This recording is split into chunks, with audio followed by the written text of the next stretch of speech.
Kindly recite Surah Fatiha for the grandfather of Mehraban Ali, Sayyid Hussain Shah Shamsi Sabzwari Tabrizi.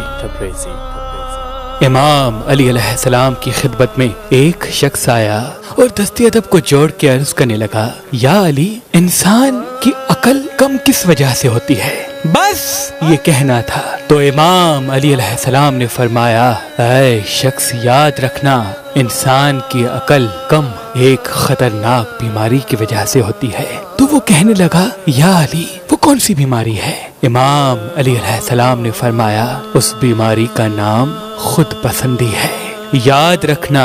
خود پسندی ایک ایسی خطرناک بیماری ہے جس سے انسان کی عقل دن بدن کم ہونے لگتی ہے۔ میں نے اللہ کے رسول سے سنا کہ جس طرح سے حسد کرنے والا سامنے والے انسان کی خوبیوں کو نہیں دیکھ پاتا، اس کی آنکھوں پر پٹی آ جاتی ہے، ویسے ہی اپنے آپ کو زیادہ پسند کرنے والا اپنے عیب نہیں دیکھ پاتا، اور یہی چیز اس کو دن بدن ناکام کرتی جاتی ہے۔ یاد رکھنا، کامیاب انسان ہمیشہ اپنی خامیوں کو دیکھ کے اس کو دور کرنے میں لگ جاتا ہے اور دن بدن عقل مندی کے فیصلے کرنے لگتا ہے، حقیقت کو تسلیم کرنے لگتا ہے اور دوسروں کی خوبیوں کو اپنے خامیوں کے ترازو میں تولتا ہے، اور یہی فکر اس کو اس کی منزل سے ملا دیتی ہے۔ اور ناکام انسان کو کبھی اپنے عیب نظر نہیں آتے، اپنی خامیاں نظر نہیں آتی، وہ بس اپنی تعریف سننا چاہتا ہے، اپنے چھوٹے چھوٹے کاموں کو بڑا سمجھنے لگتا ہے، اس کو عیب صرف دوسروں میں نظر آتے ہیں اور اس کو خوبیاں